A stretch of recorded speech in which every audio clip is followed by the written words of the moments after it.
This news brought to you by LIC, हर पल आपके साथ। मंत्र आयुर्वेदिक फेस क्रीम, ये कोई कॉस्मेटिक नहीं, आयुर्वेदिक औषधि है।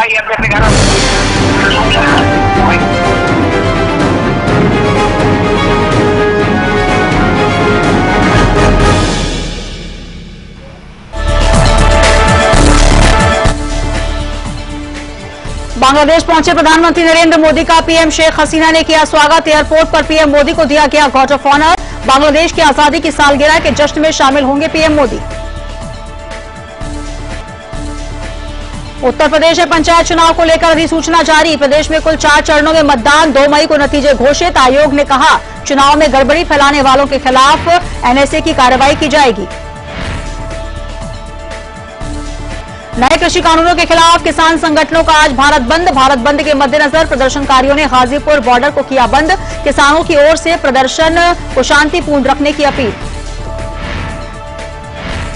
मध्य प्रदेश में घरेलू हिंसा को लेकर सीएम शिवराज सिंह ने जताई चिंता। कहा ऐसे अपराधियों को कठोरतम दंड मिले, इसकी व्यवस्था होगी। हाल ही में प्रदेश में 2 घटनाओं में महिलाओं के हाथ काटे जाने के मामले आए सामने।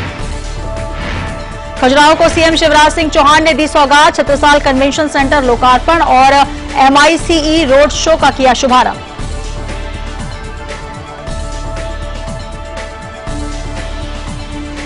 दमोह विधानसभा उपचुनाव के लिए बीजेपी ने राहुल सिंह लोधी को बनाया उम्मीदवार। कांग्रेस ने अजय टंडन को घोषित किया अपना प्रत्याशी। 17 अप्रैल को उपचुनाव के लिए किया जाएगा मतदान।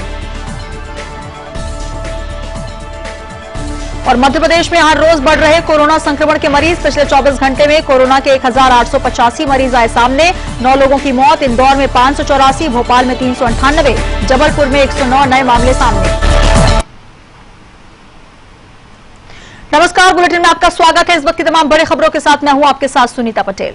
प्रधानमंत्री नरेंद्र मोदी आज से बांग्लादेश के 2 दिनों के दौरे पर हैं। मोदी का स्पेशल विमान ढाका के हजरत शाह जलाल इंटरनेशनल एयरपोर्ट पर पहुंचा, जहां बांग्लादेश की प्रधानमंत्री शेख हसीना ने मोदी की अगवानी की और मोदी को एयरपोर्ट पर ही राष्ट्रीय गान बजाकर गार्ड ऑफ ऑनर दिया गया।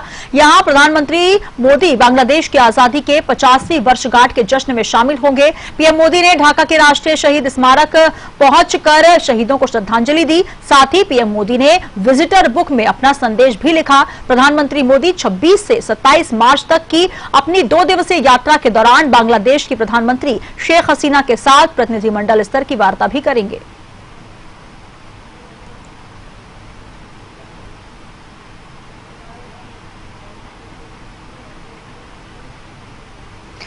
मुख्यमंत्री शिवराज सिंह चौहान ने घरेलू हिंसा से जुड़े मामले में दोषी व्यक्तियों के विरुद्ध सख्त कार्रवाई की बात कही है।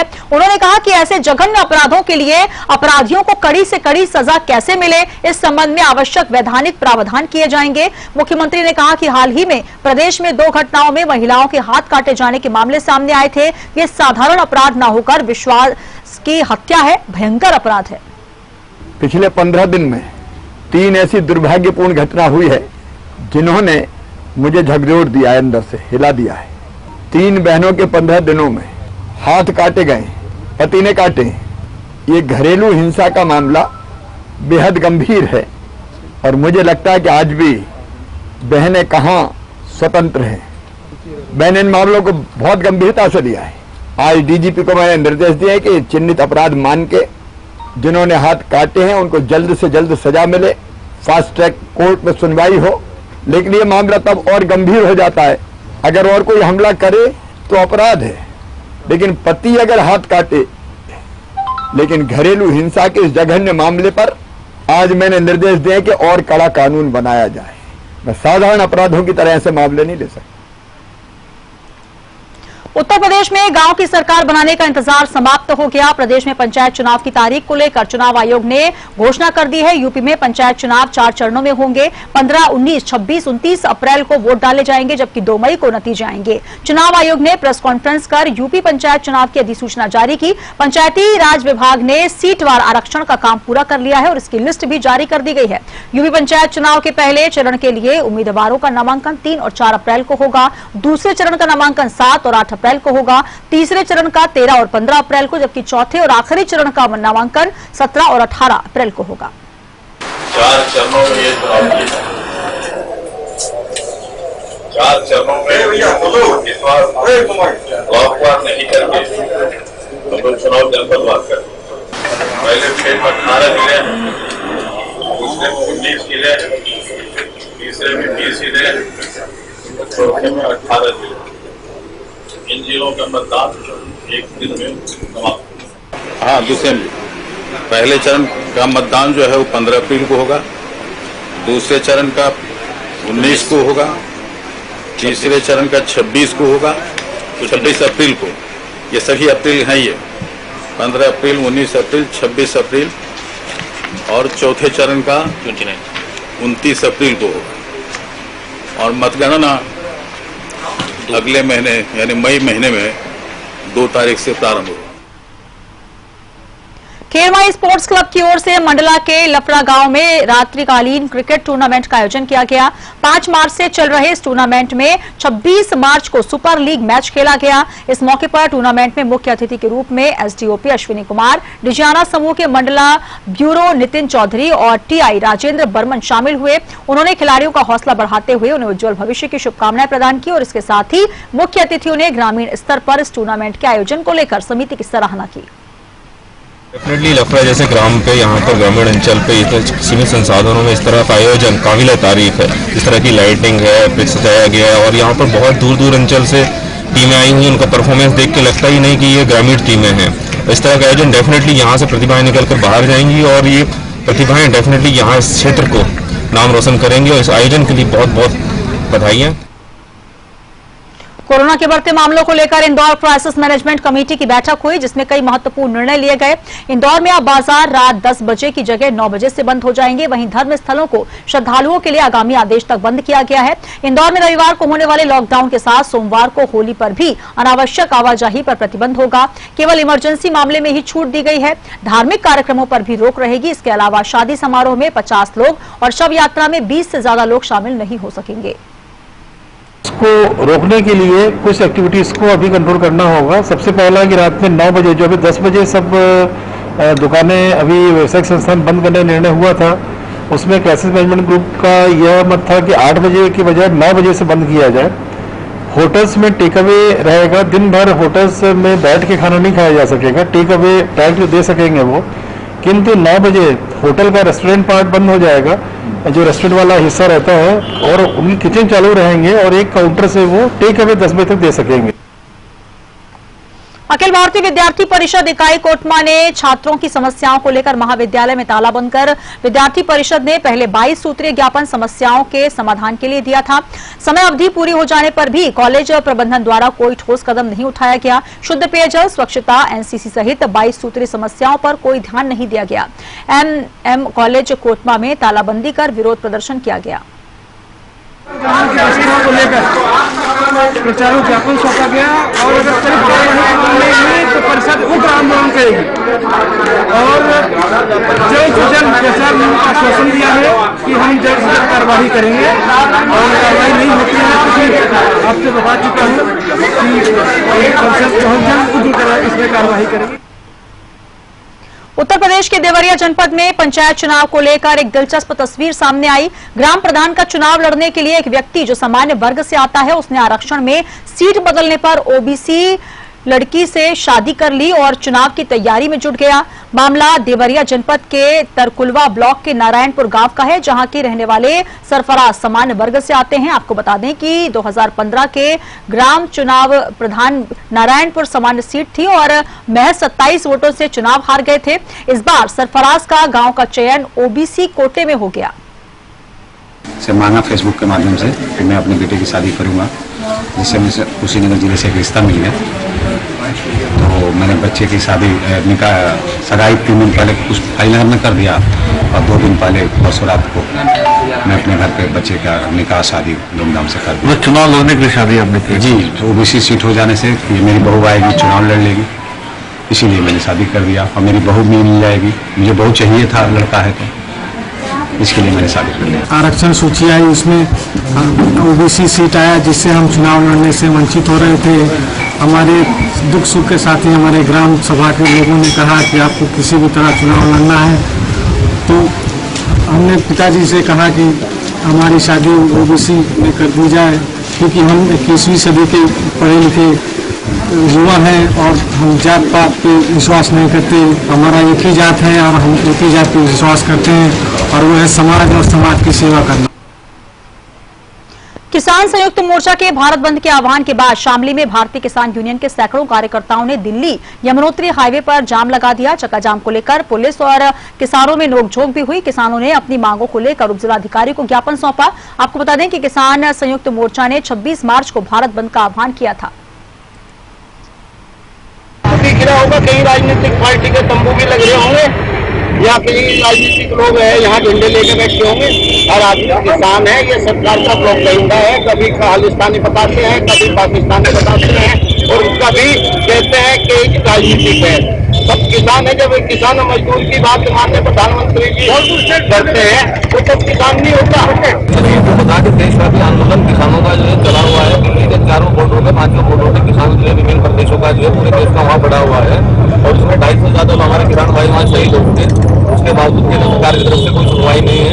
तो इस चक्का जाम के माध्यम से हमारा केंद्र सरकार से निवेदन है, आह्वान है कि इन 3 काले कानूनों को वापस कारण दी जाए।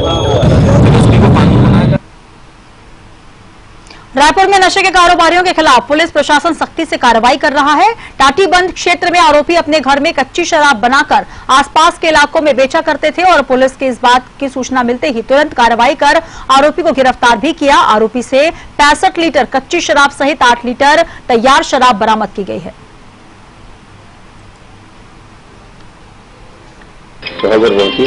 और वहां पर रेड की कार्रवाई की गई। वहां से एक व्यक्ति जो 55 साल का जगतार से उसको पकड़ा गया जो वहां पर कच्ची शराब बना रहा था गुड़ के माध्यम से। तो जिसमें 8 लीटर शराब जब्त की गई है, कच्ची शराब, और 65 लीटर जो शराब बनाने का जो सामान है जो उसको पाक कहते हैं वो बरामद किया गया है। और 10 केजी के आसपास गुड़ बरामद किया गया है, सौंफ बरामद किया गया है जिसको उसमें डाला जाता था फ्लेवर के लिए। इस प्रकार आबकारी अर्थ के तहत इसमें कार्रवाई की गई है और गिरफ्तार करके न्यायिक रिमांड में भेजा जा रहा है। उत्तर प्रदेश के बलिया में एक सब इंस्पेक्टर और समाजसेवी के बीच बदसलूकी का वीडियो वायरल हो गया। इस वीडियो में समाजसेवी हेलमेट न पहनने पर चालान काटने से नाराज हैं और वो पुलिस के साथ की नोकझोंक भी कर रहा था। वीडियो वायरल होने के बाद पुलिस ने पीड़ित सब इंस्पेक्टर की तहरीर पर आरोपी के खिलाफ सरकारी कार्य में बाधा पहुंचाने का मुकदमा दर्ज किया। इस मामले में पुलिस ने 2 आरोपियों को हिरासत में भी लिया है।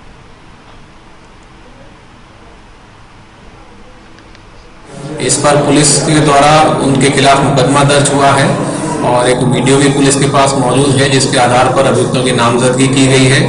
जो नामजद अभियुक्त हैं उनमें से 2 अभियुक्तों को पुलिस ने हिरासत में लिया है और 3 अन्य की तलाश जारी है। शीघ्र ही उनको भी गिरफ्तार कर उनके खिलाफ कार्रवाई की जाएगी। इस पर पुलिस के द्वारा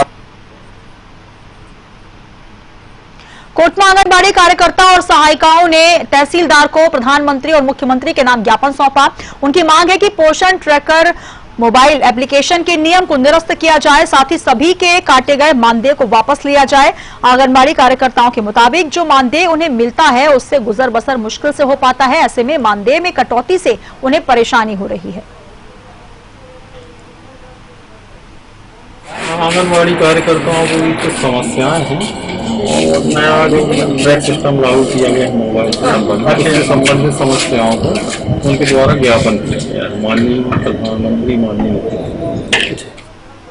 आंगनबाड़ी कार्यकर्ताओं को भी कुछ समस्याएं हैं और नया जो ट्रैक सिस्टम लागू किया गया है मोबाइल से संबंधित समस्याओं को उनके द्वारा ज्ञापन किया गया है माननीय प्रधानमंत्री माननीय मुख्यमंत्री। और इसी के साथ इस बुलेटिन में इतना ही। दीजिए इजाजत। नमस्कार। This news brought to you by LIC, हर पल आपके साथ। रूप मंत्र आयुर्वेदिक फेस क्रीम, ये कोई कॉस्मेटिक नहीं, आयुर्वेदिक औषधि है।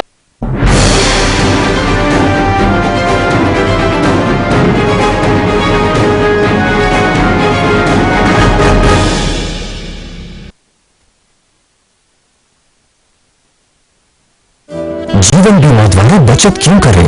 ये बचत के साथ जोखिम भी कवर करता है।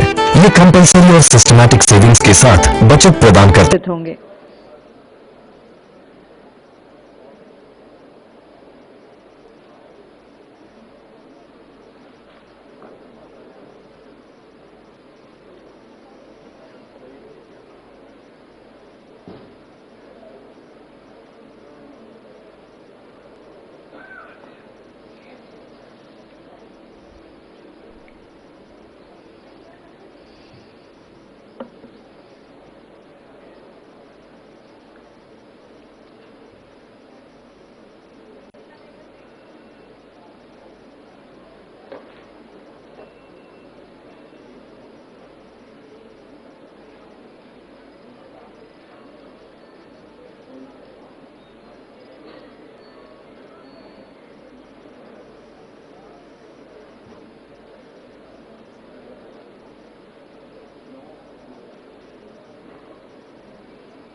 और ये लोकार्पण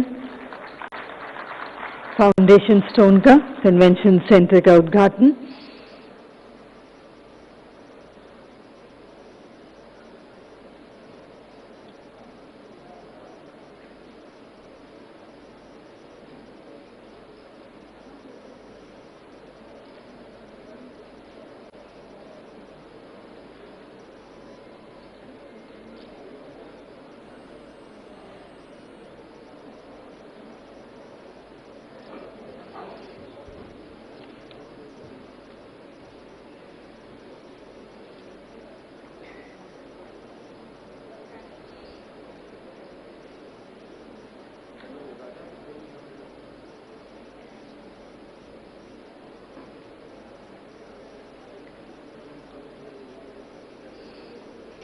और अब मंत्रीगण अग्रसर कन्वेंशन सेंटर की ओर, रिबन काट के कन्वेंशन सेंटर का उद्घाटन।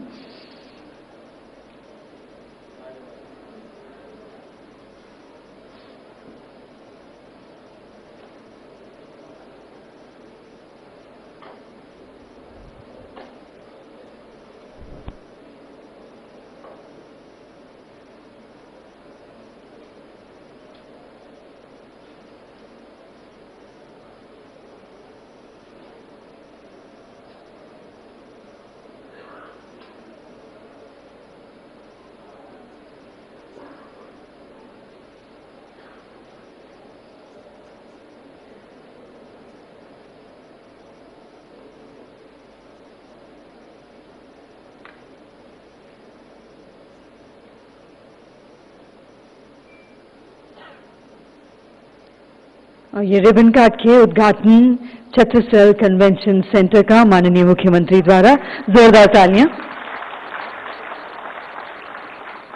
और अब किसी भी वक्त माननीय मंत्रीगण एवं हमारे विशिष्ट वरिष्ठ अधिकारीगण मंच पर उपस्थित होंगे।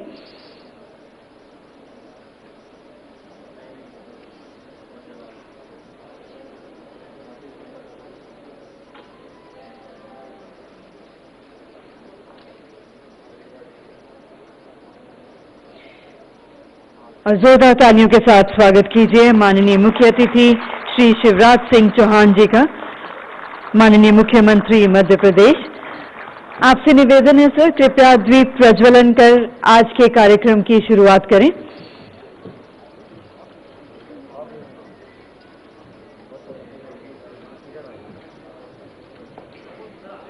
जैसा कि आप सब जानते हैं, हमारी भारतीय परंपरा है, हम हर शुभ कार्य की शुरुआत देवी देवताओं को नमन कर दीप प्रज्वलन के साथ करते हैं।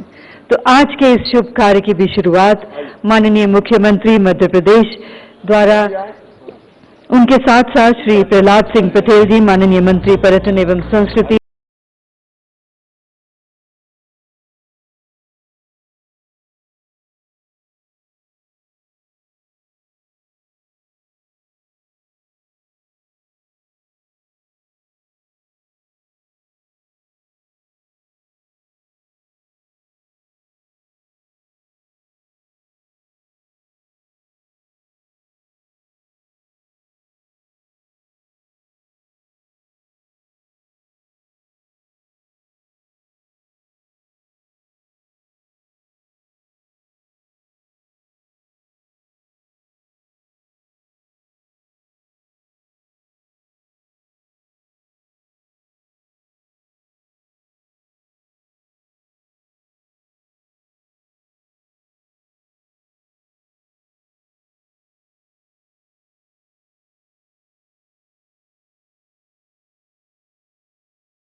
हार्दिक धन्यवाद।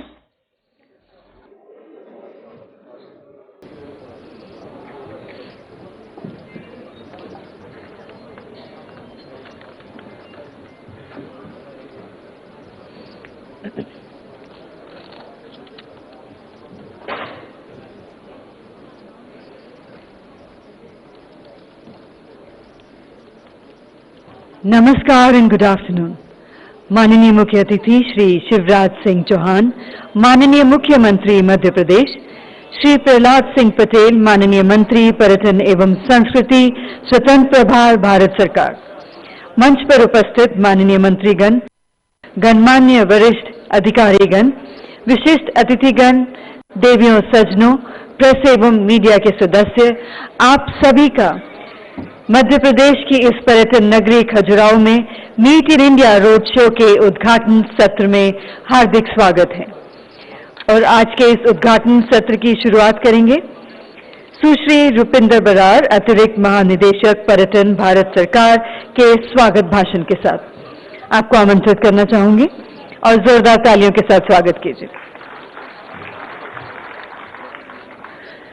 माननीय मुख्यमंत्री मध्य प्रदेश श्री शिवराज सिंह चौहान जी, माननीय केंद्रीय राज्य मंत्री स्वतंत्र प्रभार पर्यटन एवं संस्कृति श्री प्रहलाद सिंह पटेल जी, माननीय पर्यटन मंत्री मध्य प्रदेश सरकार श्रीमती उषा ठाकुर जी, माननीय लोकसभा सांसद खजुराहो श्री विष्णुदत्त शर्मा जी, माननीय वीरेंद्र कुमार जी सांसद सदस्य टीकमगढ़, माननीय बजेंद्र प्रताप सिंह जी मंत्री मध्य प्रदेश सरकार, माननीय कुंवर विक्रम सिंह जी विधानसभा के सदस्य राजनगर से, और आदरणीय सचिव पर्यटन मंत्रालय श्री अरविंद सिंह जी, और यहाँ उपस्थित सभी अधिकारीगण, पर्यटन के विशेषज्ञ और खजुराहो और पर्यटन से जुड़े सभी जो यहाँ उपस्थित हैं, और हमारे मीडिया के प्रतिनिधि, भारत सरकार पर्यटन मंत्रालय की तरफ से आप सबका अभिनंदन और धन्यवाद कि आप यहाँ इस महत्वपूर्ण दिन पर आए। आज छत्रसाल सम्मेलन केंद्र जहाँ आप हैं, यह पर्यटन मंत्रालय भारत सरकार की स्वदेश दर्शन योजना के अंतर्गत निर्मित हुआ है। आज का दिन हमें गौरवान्वित करता है जब हम ऐसे स्थान पर हैं जहां एक विशाल कन्वेंशन सेंटर भारत सरकार की योजना, जिसमें कार्य राज्य सरकार के माध्यम से हुआ है, बनकर तैयार है। हमें भरोसा है कि आने वाले समय में भी केंद्र और राज्य सरकार का समन्वय बना रहेगा और खजुराहो पर्यटन का और ज्यादा फेवर्ड और प्रतिष्ठित डेस्टिनेशन बनेगा। इस सुखद दिन पर आप सबका एक बार फिर से तहे दिल से अभिनंदन और स्वागत। धन्यवाद।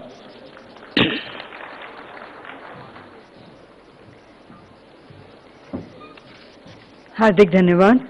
अब मैं निवेदन करना चाहूंगी mister Amrish Tiwari ji, vice chairman आईसीपीबी से, कि वह अपनी इंट्रोडक्टरी स्पीच दें।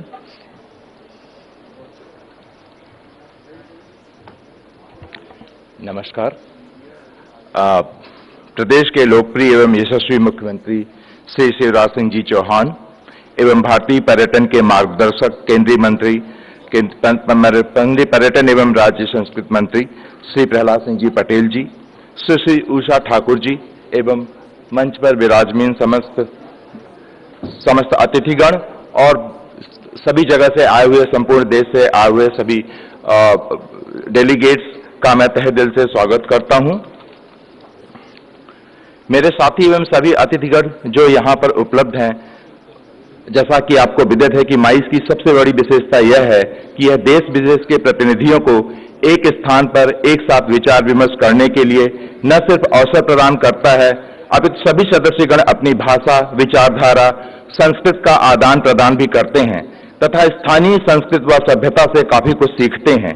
माइस व्यक्तियों के समूह को एक समान उद्देश्य के लिए न सिर्फ एकत्रित करता है, वरन एक पवित्र उद्देश्य के साथ संगठित भी करता है।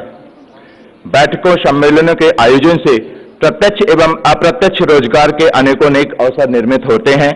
जहां एक और पर्यटन काफी हद तक एक विशेष मौसम तक सीमित रहता है, वहीं माइस संपूर्ण वर्ष चलता है और पर्यटन उद्योग की मौसम पर निर्भरता को कम करता है। इसका सीधा साधा आर्थिक लाभ स्थानीय अर्थव्यवस्था पर अनुकूल रूप से पड़ता है तथा नई नई नौकरियां सृजित करता है। माइस का औसत दैनिक खर्च एक सामान्य पर्यटन की तुलना में 3 से 4 गुना अधिक है तथा वह आसपास के अन्य पर्यटन स्थलों का भ्रमण भी करता है। इस तरह माइस उद्योग स्थानीय एवं राष्ट्रीय अर्थव्यवस्था में महत्वपूर्ण योगदान प्रदान करता है। छत्रसाल कन्वेंशन सेंटर खजुराहो के विकास के लिए यह खजुराहो के लिए यह एक मील का पत्थर साबित होगा, इसमें कोई संदेह नहीं है। यहां आमंत्रित कई प्रतिनिधि खजुराहो के अपने सम्मेलन करने हेतु उत्सुक हैं और बहुत से लोग साइन करना चाहते हैं।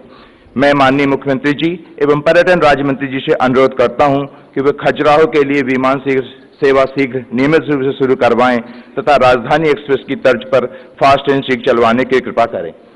और अंत में खजुराहो के नागरिकों से अनुरोध करता हूं कि वे माइस पर्यटन के इस पवित्र समागम में यह संकल्प लें कि वे सभी का स्वागत समस्त सुविधाओं के साथ, सही संरचना और सही सूचनाओं के साथ स्वच्छ खजुराहो स्वच्छ पर्यटन की विचारधारा के साथ इस मुहिम में अपना योगदान दें।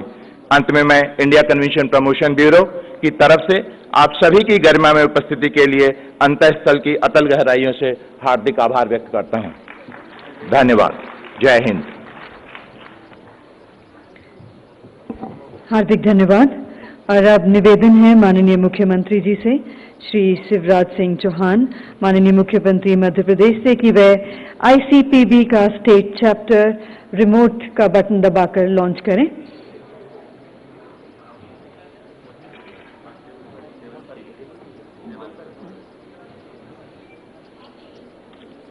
और जोरदार तालियां आईसीपीबी स्टेट चैप्टर के लॉन्च पर माननीय मुख्यमंत्री के कर कमलों द्वारा।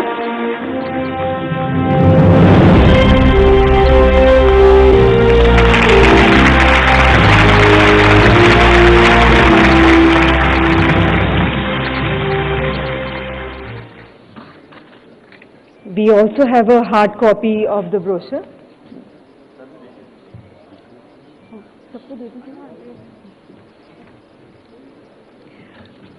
Or, ladies and gentlemen, MOU has been signed among India Convention Promotion Bureau, Madhya Pradesh Tourism and organizations such as AIDS Society of India, Indian Endodontic Society, International Neonatology Association and National HRD Network.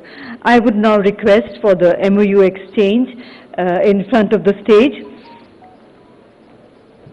So if सबसे निवेदन करना चाहूंगी, अगर एक बार brochure को पकड़ के एक फोटोग्राफ ले लें सर।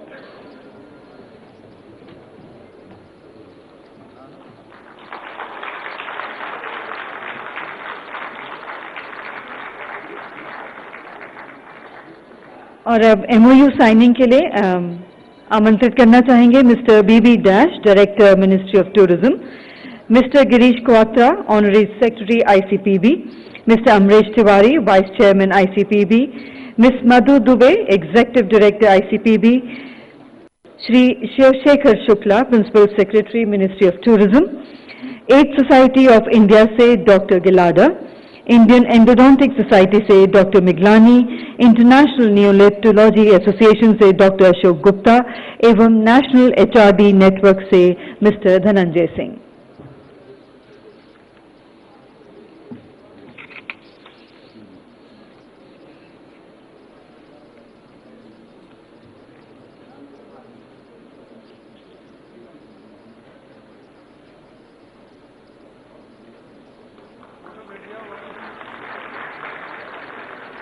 और ये एमओयू एक्सचेंज, आप सबको हार्दिक बधाई इस एमओयू साइनिंग पर। और अब प्रस्तुत है आइकॉनिक डेस्टिनेशंस पर एक लघु फिल्म।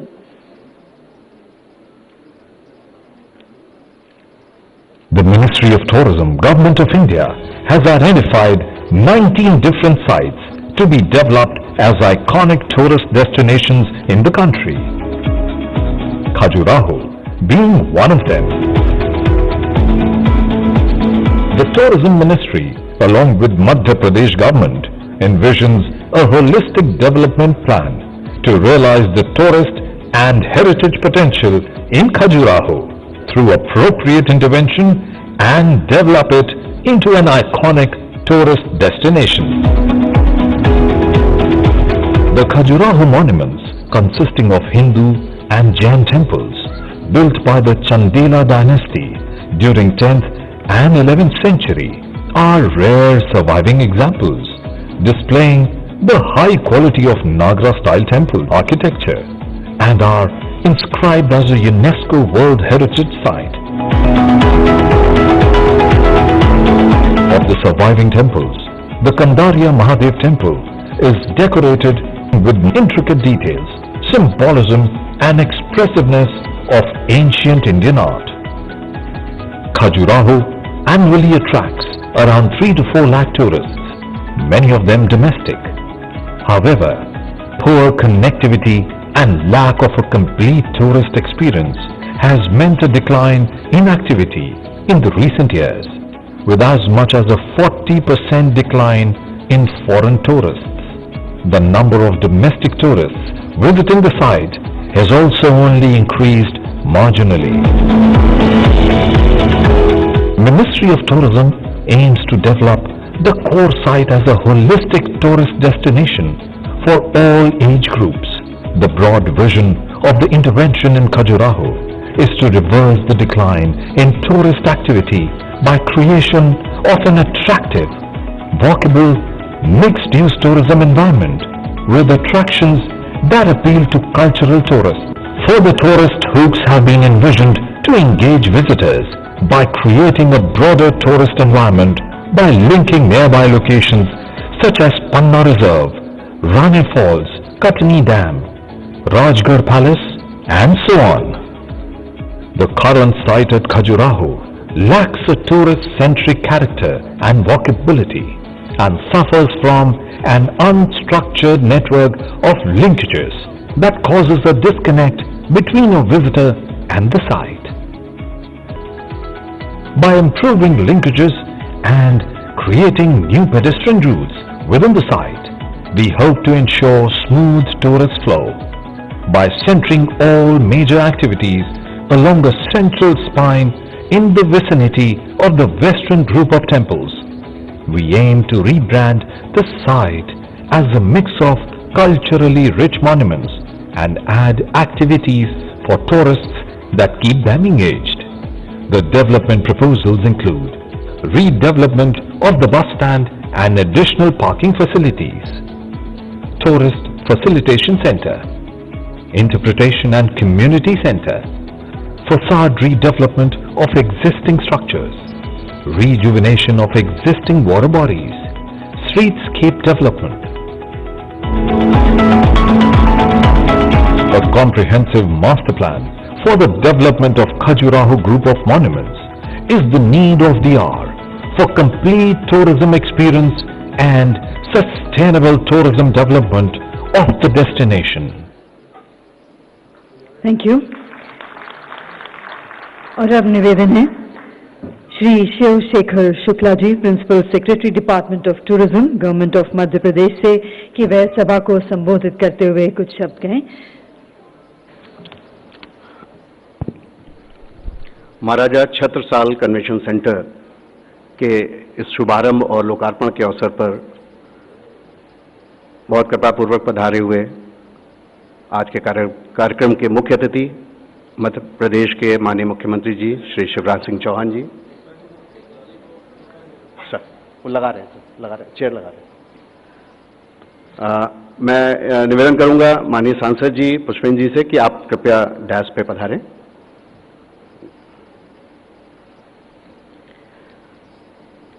माननीय केंद्रीय पर्यटन एवं संस्कृति मंत्री श्री प्रहलाद पटेल जी, माननीय सांसद खजुराहो श्री विष्णुदत्त शर्मा जी, माननीय पर्यटन संस्कृति एवं अध्यात्म मंत्री सुश्री उषा ठाकुर जी, माननीय सांसद टीकमगढ़ श्री वीरेंद्र खटीक जी, माननीय ब्रजेंद्र तिवारी सिंह जी खनिज एवं श्रम मंत्री मध्य प्रदेश शासन, माननीय कुंवर विक्रम सिंह जी, माननीय विधानसभा सदस्य राजनगर, माननीय प्रहलाद सिंह लोधी जी जो हमारे बीच में उपस्थित हैं, माननीय सचिव पर्यटन अरविंद सिंह जी, माननीय एडीजी रुपेंद्र बराज पर्यटन,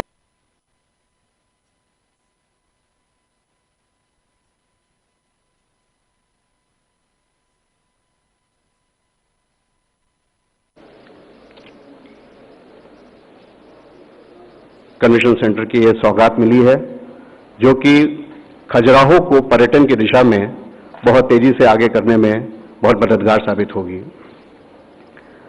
ये कन्वेंशन सेंटर भारत शासन और राज्य शासन की संयुक्त भागीदारी से 51 करोड़ 43 लाख की लागत से तैयार हुआ है, जिसमें 60% केंद्र शासन से और 40% राज्य शासन ने कंट्रीब्यूट किया है।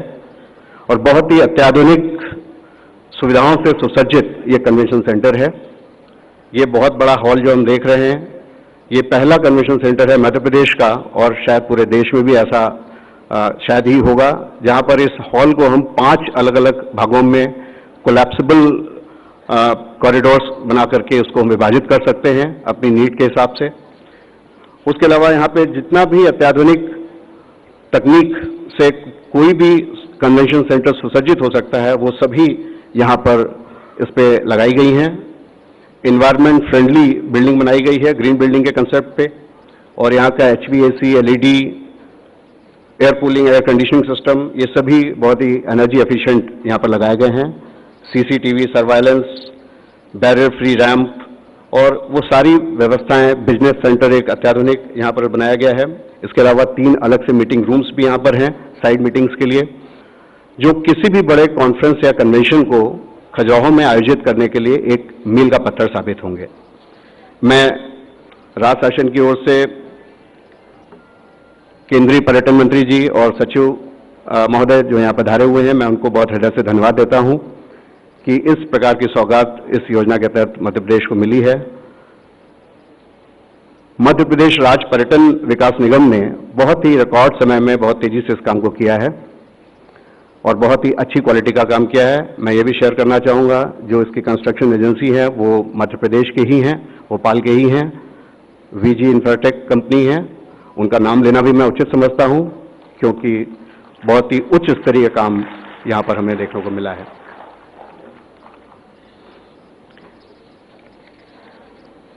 सर, एक और खुशी की बात यह है कि इस कन्वेंशन सेंटर का उद्घाटन माइस मीट इन इंडिया मीट जो भारत सरकार के सहयोग से आयोजित की गई है, उस माध्यम से किया जा रहा है। और ये शायद मध्य प्रदेश के इतिहास में पहली बार होगा जब देश के जाने माने MICE operators, tour operators, travel agents, investors 121 लोग चार्टर्ड प्लेन से केंद्रीय मंत्री जी के इनिशिएटिव पे वो कल यहाँ पर पधारे हैं और 2 दिन के कई सत्रों में वो लगातार यहाँ भाग लेंगे। आज शाम तक लगातार सत्र चलेंगे और भविष्य में कैसे खजुराहो को और पूरे मध्य प्रदेश को मीटिंग्स, इंसेंटिव्स, कॉन्फ्रेंसेस, एग्जीबिशंस, माइस का जो फुल फॉर्म है, यानी बड़े कॉन्फ्रेंसेस आयोजित करने के लिए कैसे इसको एक बड़ा सेंटर नेशनल और इंटरनेशनल लेवल पर एस्टैब्लिश किया जाए, इसके बारे में पूरा विचार मंथन हो रहा है। और जो हमारे गेस्ट डेलीगेट्स पूरे देश से पधारे हैं, उनके माध्यम से ये संदेश बहुत दूर दूर तक जाएगा, पूरे भारतवर्ष में जाएगा और इंटरनेशनल लेवल पे भी जाएगा। और हम आशा करते हैं आने वाले दिनों में खजुराहो में एक नई प्रकार की ऊर्जा का संचार होगा, जो पर्यटन की दृष्टि से खजुराहो के सांस्कृतिक महत्व को देखते हुए मील का पत्थर साबित होगी। सर, मैं ये भी, मुझे बड़ी खुशी है शेयर करते हुए कि भारत सरकार की एक बहुत ही महत्वाकांक्षी योजना आइकनिक साइट खजुराहो, जिसके तहत 1000 करोड़ से ऊपर अगले 4-5 वर्षों में खजुराहो को अंतर्राष्ट्रीय स्तर का पर्यटन स्थल बनाने के लिए व्यय किए जाएंगे, उसकी भी पूरी तैयारी हो रही है। भारत सरकार पर्यटन मंत्रालय की ओर से टीम्स लगी हुई हैं, वो राज्य सरकार के साथ लगातार समन्वय करके अपने प्लान को अंतिम रूप दे रही हैं और इसमें कई स्तर के स्टेक होल्डर कंसल्टेशंस हुए हैं। मुझे ये शेयर करते हुए बड़ी खुशी है कि आज भी इस सत्र के पूर्व लगभग 2 घंटे का माननीय केंद्रीय मंत्री जी की उपस्थिति में स्थानीय सभी लोगों के साथ लगातार संवाद बनाने का प्रयास किया गया।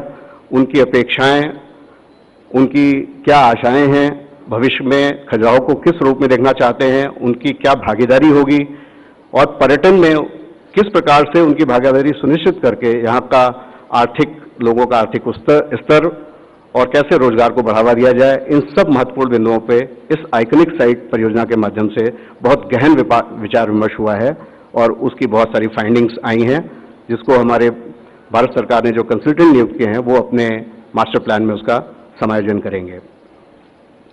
सर, मैं एक बार पुनः माननीय मुख्यमंत्री जी को अपनी ओर से धन्यवाद देता हूं कि उन्होंने इस महत्वपूर्ण कार्यक्रम में आकर के हम सबका हौसला बढ़ाया है, और माननीय केंद्रीय मंत्री जी जो लगातार कल से हमारे बीच में उपस्थित हैं और हर प्रकार से हमें मार्गदर्शन दे रहे हैं और आगे बढ़ने के लिए प्रेरित कर रहे हैं। मुझे कोई शक नहीं है कि आने वाले समय में मध्य प्रदेश और खजुराहो पर्यटन के क्षेत्र में एक बहुत बड़ा हस्ताक्षर बनने वाला है। मैं आप सब पूरे देश से पधारे हुए आगंतुक जो हमारे डेलीगेट्स हैं उनको पुनः हृदय से स्वागत करता हूं मध्य प्रदेश की धरती पर, और आशा करता हूं कि आप पुनः बार बार सपरिवार मध्य प्रदेश पधारेंगे और यहाँ के पर्यटन, संस्कृति, नेचर सभी प्रकार का पूरा आनंद लेंगे। बहुत बहुत धन्यवाद। हार्दिक धन्यवाद। और अब आमंत्रित करना चाहेंगे सचिव पर्यटन भारत सरकार श्री अरविंद सिंह जी को कि वे अपने उद्बोधन के साथ उपस्थित सभा को संबोधन करें।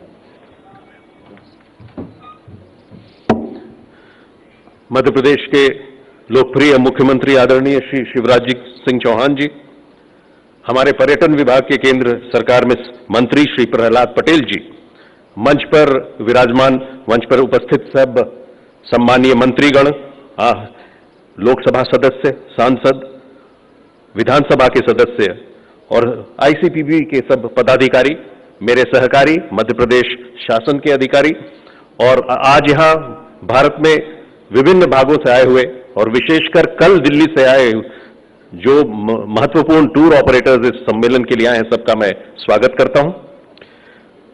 आज मध्य प्रदेश, खजुराहो और भारत सरकार तीनों के लिए एक बहुत महत्वपूर्ण दिवस है। महाराजा छत्रसाल कन्वेंशन सेंटर का आज उद्घाटन हुआ, जो एक उत्कृष्ट उदाहरण है केंद्र शासन और राज्य शासन के बीच समन्वय का, और हम दोनों के संयुक्त प्रयासों से आज ये एक अच्छा सम्मेलन केंद्र, एक कन्वेंशन सेंटर, इसका हम उद्घाटन कर पाए। इसके लिए मैं मध्य प्रदेश सरकार के संबंधित सभी जो पदाधिकारी अधिकारी हैं, सबका मैं मन से अभिनंदन करना चाहूंगा। पिछले वर्ष कोरोना के कारण पर्यटन क्षेत्र को बहुत क्षति पहुंची है, लेकिन उसके पहले कन्वेंशंस, मीटिंग्स, एग्जीबिशन, माइस जिसे हम कहते हैं, meetings, incentives, conventions and exhibitions, इस क्षेत्र में बहुत प्रगति देखी जा रही थी। विश्व भर में यह क्षेत्र जल्दी से, तेजी से आगे बढ़ रहा था, परंतु इसमें भारत का योगदान पूरे विश्व के व्यवस्था में, पूरे विश्व के व्यवसाय में सिर्फ 1% था। तो कोरोना के कारण निश्चित क्षति पहुंची, पूरे विश्व में पहुंची, भारत में भी हुआ, लेकिन आज इस तरह के कन्वेंशन सेंटर का जो हम उद्घाटन कर रहे हैं, तो निश्चित एक हमें मौका मिला है, अवसर मिला है कि इस क्षेत्र को हम पुनः रास्ते पर लाएं, पुनः उसका पुनर्जीवन करें, रिवाइवल करें, जिससे भारत में अंतर्राष्ट्रीय और राष्ट्रीय जो सम्मेलन है वो विभिन्न जगहों पर आ सके। खजुराहो में पहले जो भी आते थे पर्यटक, ज्यादातर यहाँ की जो सांस्कृतिक धरोहर है, मंदिर हैं, जो कलाकृतियां हैं, वो सब देखने आते थे। बट मुझे आशा है कि इस कन्वेंशन सेंटर के उद्घाटन होने के बाद यहाँ कन्वेंशंस होंगे, मीटिंग्स होंगी, और उसके लिए भी ज्यादा से ज्यादा देशीय और अंतर्देशीय, अंतर्राष्ट्रीय जो पर्यटक है वो निश्चित आकृष्ट होंगे। केंद्र सरकार, हमारा जो पर्यटन मंत्रालय है, हम कई प्रोत्साहन योजनाएं दे रहे हैं, जिससे कि कन्वेंशन प्रमोशन ब्यूरो हो या अन्य टूर ऑपरेटर्स हो, उनको इस तरह के इवेंट्स भारत में कहीं भी करने की उन्हें सुविधा हो। आप पिछले कुछ वर्षों में जीएसटी में रिलीफ, व्याख्या में रिलीफ, जिससे कि उनको इन सब सुविधाओं का भाग मिले, फायदा मिले, ये सब भी हम करने का प्रयास कर रहे हैं। तो निश्चित मुझे आशा है कि जैसे जैसे पर्यटन, खासकर अंतर्देशीय पर्यटन का पुनर्जीवन होगा, हम कन्वेंशंस और मीटिंग्स का में भी देखेंगे कि गति इस काम में आएगी। खजुराहो में हो और कहीं भी मध्य प्रदेश में हो, हम निश्चित इस को निश्चित केंद्र सरकार की तरफ से सहकार्य और योगदान हमारा रहेगा। साथ ही साथ आज माननीय मंत्री महोदय की उपस्थिति में हम जो एक नई योजना लागू करने जा रहे हैं, आइकॉनिक, उसका भी सादरीकरण हुआ, प्रेजेंटेशन हुआ हमारे मंत्री महोदय जी के सामने, स्टेक होल्डर से चर्चा हुई, और मुझे आशा है कि सब चर्चा के बाद सबके विचारों का हम विचार करके एक अच्छा प्लान कर पाएंगे, जो पुनः जैसे इस कन्वेंशन सेंटर में हमने राज्य सरकार के साथ काम किया, उस आइकॉनिक मास्टर प्लान की इम्प्लीमेंटेशन, उसके अमल करने में भी हम राज्य शासन के साथ काम करेंगे। तो इन सब प्रयासों के लिए हम माननीय मुख्यमंत्री जी के नेतृत्व में राज्य शासन को धन्यवाद देते हैं और आशा करते हैं कि आगे भी मध्य प्रदेश और खजुराहो के विकास में, पर्यटन के विकास में जो भी काम करना होगा उसमें हम दोनों केंद्र सरकार और राज्य सरकार साथ में काम करके इस काम को गति देंगे। इन शब्दों के साथ मैं विदा लेता हूं और धन्यवाद देता हूं माननीय मुख्यमंत्री जी का कि आज उन्होंने उद्घाटन के लिए आज उपस्थित रहे। धन्यवाद।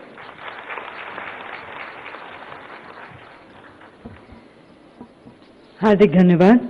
और अब तालियों के साथ स्वागत करेंगे उद्बोधन के लिए सुश्री उषा ठाकुर जी का, माननीय पर्यटन मंत्री मध्य प्रदेश सरकार।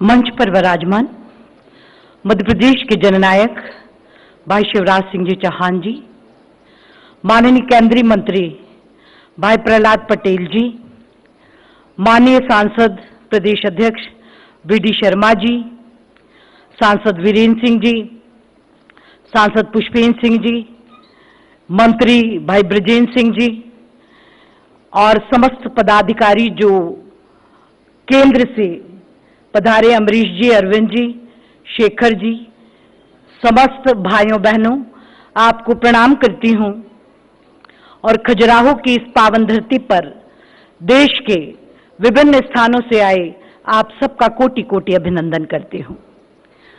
ये खजुराहो, ये पुरातात्विक ऐतिहासिक धरोहर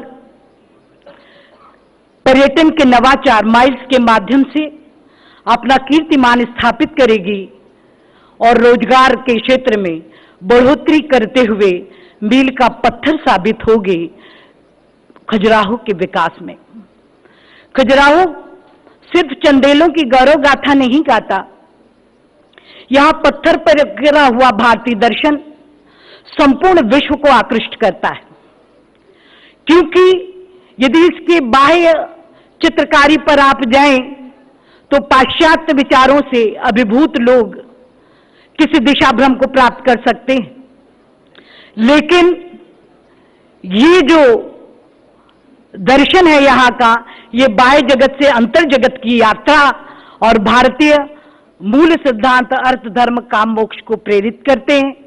ये पूरे विश्व में जाएगा, इसके माध्यम से ऐसा उत्कृष्ट उदाहरण यहाँ पर रखा है। मैं धन्यवाद देना चाहती हूँ केंद्रीय मंत्री जी को कि इस कन्वेंशन सेंटर का नाम महाराजा छत्रसाल के नाम से आपने रखकर आजादी के 75वें वर्ष में उन जैसे परमवीर योद्धा को सम्मानित किया है और दायित्व निभाया अपने विभाग ने बहुत ही बेहतर तरीके से। वो जितने महापराक्रमी योद्धा थे उतने ही हिंदी साहित्य, ब्रज भाषा और नीति भक्ति गीतों के वो रचयिता भी थे। संस्कृति के समर्पण और उस वीर योद्धा के नाम पर जो आपने ये उपहार मध्य प्रदेश को दिया, मैं संपूर्ण मध्य प्रदेश की ओर से आपका कोटि कोटि अभिनंदन करती हूँ, बहुत धन्यवाद देती हूँ और प्रार्थना करती हूँ कि इसी प्रकार की सौगातें मध्य प्रदेश को निरंतर मिलती रहें और हमारा पर्यटन विभाग रोजगार की दिशा में, आत्मनिर्भर भारत के निर्माण में अपनी महत्वपूर्ण भूमिका निभाए। माननीय मुख्यमंत्री जी ने भी इस वर्ष कोरोना के कठिन काल में भी इस विभाग के बजट को 2.5 गुना बढ़ाया, मैं उनका भी अभिनंदन करती हूँ। भारत माता की जय।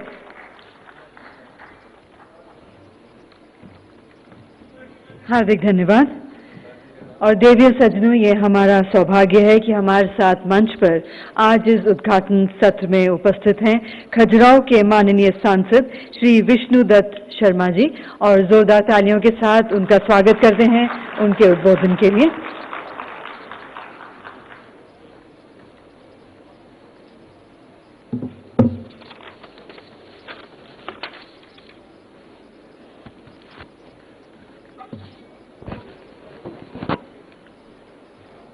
आज इस महत्वपूर्ण कार्यक्रम में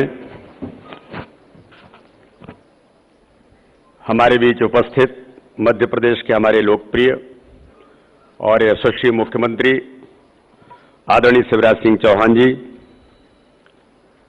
भारत सरकार के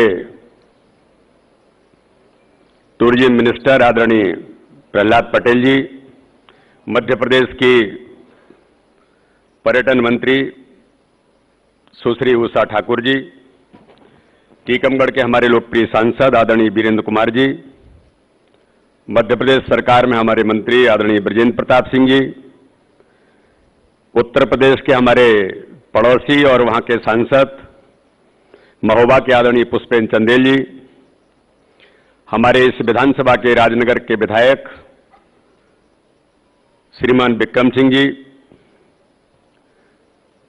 टूरिज्म डिपार्टमेंट के हमारे सेक्रेटरी आदरणीय अरविंद सिंह जी, मध्य प्रदेश सरकार के हमारे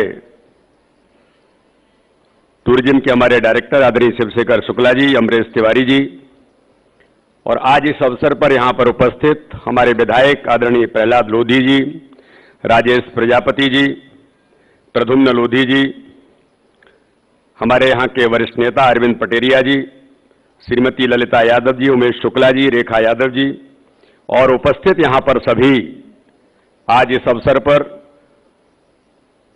केंद्र और राज्य सरकार के सभी अधिकारीगण,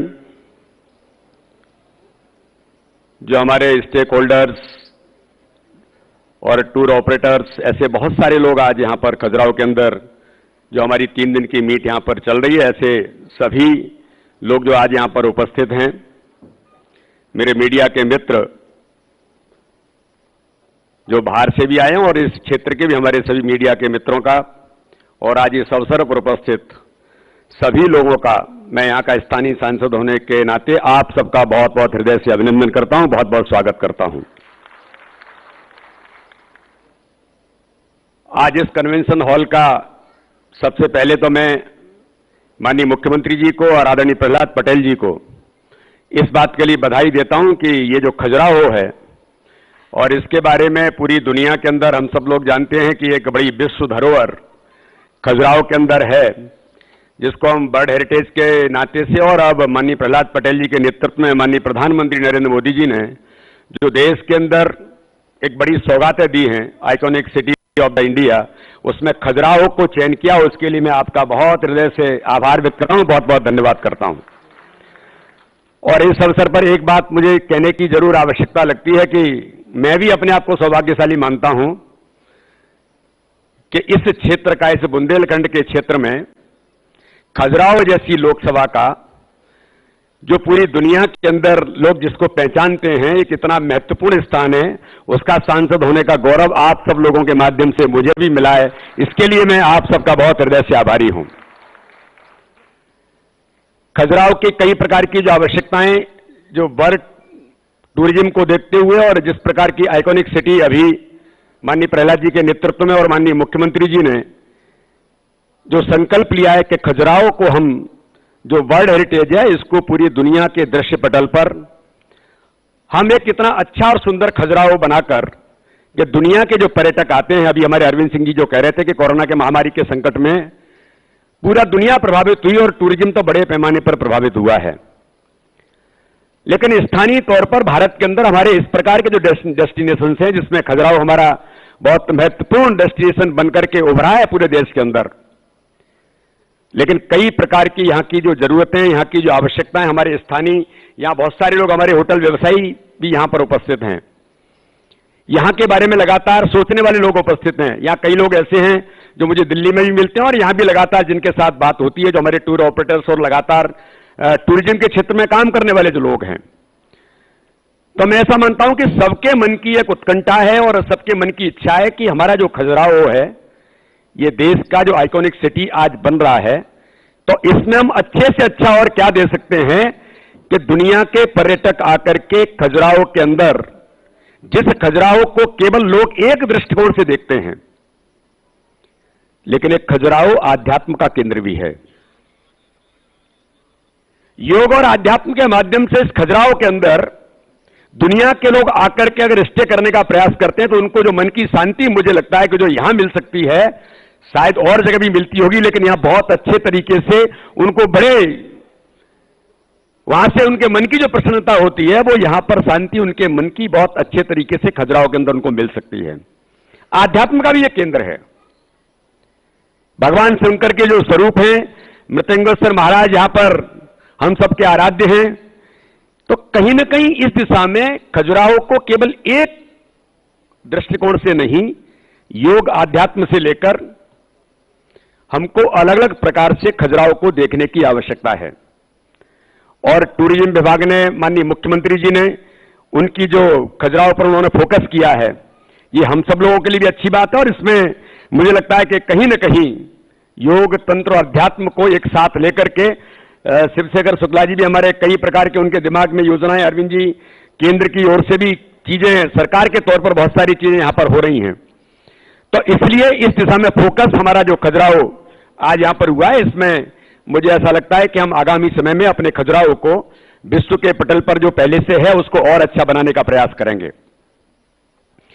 खजुराहो के अंदर जिन प्रकार की और जो चीजों की आवश्यकताएं, चाहे वो कनेक्टिविटी का विषय हो, जिसका उल्लेख अभी हमारे तिवारी जी ने किया था, यहां का हमारा एयरपोर्ट मध्य प्रदेश का बहुत अच्छा एयरपोर्ट है। माननीय प्रहलाद जी और हम सब सांसद मिलकर के उनके साथ लगातार एविएशन मिनिस्टर से मिलकर के हमने बात की और मुझे लगता है कि जल्दी ही सफलता ये मिलेगी कि दिल्ली से सीधे कनेक्टिविटी खजुराहो की बने। इसके लिए मैं भी संकल्पित हूं और आदरणीय प्रहलाद जी और माननीय मुख्यमंत्री जी ने भी इसके लिए लगातार प्रयास किए हैं। एविएशन मिनिस्टर इसके लिए बिल्कुल तैयार हैं। हमारे जो स्पाइस जेट के मालिक हैं उनसे भी हम लोग मिले थे, आदरणीय प्रहलाद जी ने भी उनसे बात की है। तो जल्दी ही जो हमारी कनेक्टिविटी है और जिसके बारे में अभी हमारे तिवारी जी ने जिस बात का उल्लेख किया वो वास्तव में बड़ा, मैं माननीय मुख्यमंत्री जी से भी कहना चाहता हूं, उन्होंने पत्र भी लिखा है कि इस प्रकार की ट्रेन जो दिल्ली से लेकर के खजुराहो तक एक टूरिस्ट रूट है, इस पर हम इस प्रकार की, चाहे वो वंदे भारत एक्सप्रेस हो, चाहे कोई शताब्दी जैसी ट्रेन हो, जो सीधे दिल्ली से खजुराहो के लिए अगर निकलती है तो टूरिस्ट अलग अलग क्षेत्रों में जो पूरा एक रूट ये बनता है, इस पर उसके कारण से कभी मुझे ध्यान में है, मुझे हमारे झांसी के सांसद कह रहे थे कि नीति आयोग ने भी कभी इसकी रिकमेंडेशन बहुत पहले की है कि इस प्रकार का जो टूरिस्ट रूट है इस पर इस प्रकार की ट्रेन चलाई जा सकती है खजुराहो के अंदर, जिससे सीधी कनेक्टिविटी बने। तो एक ये प्रयास मुझे लगता है कि हमारा होगा, तो इस दिशा में हम एक अच्छे से अच्छा इस खजुराहो को और सुंदर और अच्छा खजुराहो बना सकते हैं। मैं माननीय मुख्यमंत्री जी से अभी रास्ते में बात कर रहा था कि चंदेल राजाओं ने यहां पर बड़ी सौगातें दी हैं।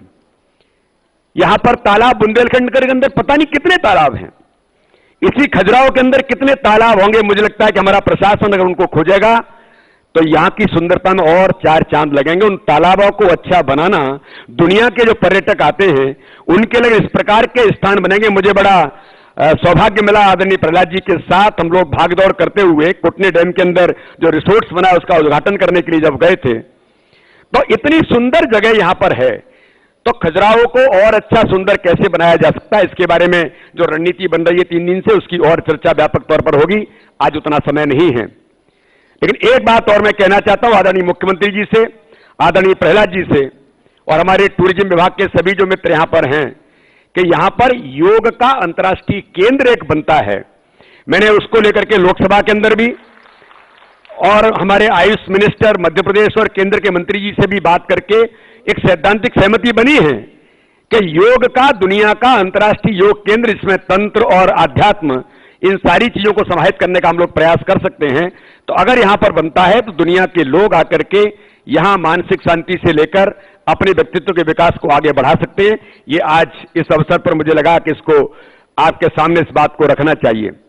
एक बात और मैं चाहता हूं कि जो चित्र हम देख रहे हैं, सरदार पटेल हमारे लौह पुरुष इस देश के अंदर, आज इस देश के अंदर इस बात की आवश्यकता है कि सरदार पटेल के उस व्यक्तित्व के आधार पर जो देश संपूर्ण भारत एकता और अखंडता के सूत्र में बंधा, तो हमारे इस क्षेत्र के अंदर भी मैं आदरणीय मुख्यमंत्री जी से आज इस अवसर पर कहना चाहता हूं कि सरदार पटेल की एक यहां पर बड़ी स्टैच्यू, जिससे लोग आकर के उसको देखें, इस क्षेत्र के अंदर उनके प्रति बड़ी श्रद्धा लोगों की है। तो सरदार पटेल का एक स्टैच्यू यहां पर बनेगा जो यहां पर आपने लगाया है, इसके लिए मैं आपको धन्यवाद करता हूं कि सरदार पटेल का एक हमारा बड़ा स्टैच्यू यहां पर बने। इसके भी प्रयास हम सब लोगों को करने की आवश्यकता है। तो ऐसी कुछ बातें जो यहाँ के क्षेत्र के लिए जिन बातों की जरूरत है वो मैंने आपके सामने रखी हैं स्थानीय सांसद होने के नाते से। और मुख्यमंत्री जी को, उत्तर प्रदेश के माननीय मुख्यमंत्री योगी जी को और भारत के यशस्वी प्रधानमंत्री नरेंद्र मोदी जी को आज इस अवसर पर मैं एक बड़े हृदय के साथ धन्यवाद देना चाहता हूं कि ये जो बुंदेलखंड का क्षेत्र है, मैं जब चुनाव लड़ने के लिए आया था तो लोग गांव में एक ही बात कहते थे कि एक तो आप मिलने के लिए आ जाना सांसद बनने के बाद, और दूसरा इस क्षेत्र को पानी मिल जाए, बस इतनी ही जरूरत है और सांसद से कुछ नहीं चाहिए। तो इतने अच्छे लोग इस क्षेत्र के हैं, तो मैं आज यहां पर माननीय मुख्यमंत्री को इस बात के लिए बड़ी हृदय से बुंदेलखंड की जनता की ओर से बधाई देना चाहता हूं और उनका धन्यवाद करना चाहता हूं कि ये जो बुंदेलखंड क्षेत्र अटल जी के वो सपने को, जो नदी जोड़ो के अभियान में कैन बेतवा लिंक परियोजना को जो वर्षों से किन्हीं ऑब्स्टेकल्स के कारण से लंबित पड़ी थी, आज मैं सभी बुंदेलखंड की जनता की ओर से आपको धन्यवाद देना चाहता हूं। आपने उन सारे ऑब्स्टेकल को दूर करके माननीय प्रधानमंत्री जी की उपस्थिति में कैन बेतवा लिंक परियोजना का शुभारंभ करके एमओयू साइन करके जो इस क्षेत्र को सौगात दी है, इसके लिए मैं चाहूंगा कि माननीय मुख्यमंत्री जी का हम जोरदार तालियों से स्वागत करें, क्योंकि अब यह बुंदेलखंड सूखे के लिए नहीं जाना जाएगा, अब यह बुंदेलखंड गरीबी के लिए नहीं जाना जाएगा। वैसे तो यहां के लोग बहुत धनाढ्य हैं, मन से जब व्यक्ति धनाढ्य होता है तो वो कुछ भी संकल्प लेकर के आगे बढ़ सकता है। पूरे देश के अंदर बुंदेलखंड के लोग जो अपनी आभा बिखेरने का काम करते हैं, तो ऐसे सभी लोगों को अब ये बुंदेलखंड न सूखा रहेगा, ये हरा भरा बुंदेलखंड होगा और ये बुंदेलखंड अब समृद्ध बुंदेलखंड बनेगा।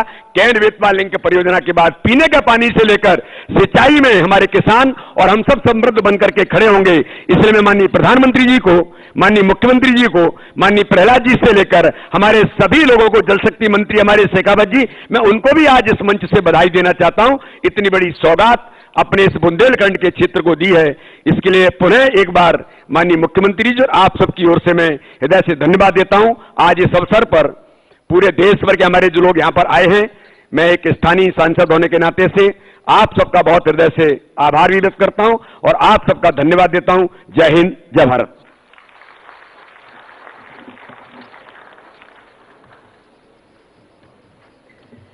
श्री विष्णुदत्त शर्मा जी का हार्दिक धन्यवाद।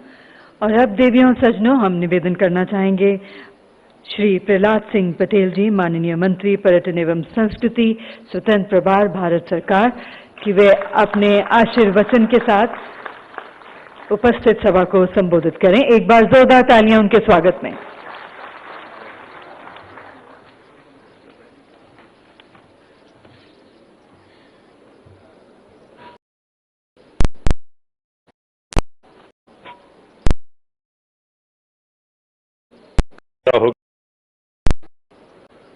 पवित्र धरती को मैं प्रणाम करता हूं।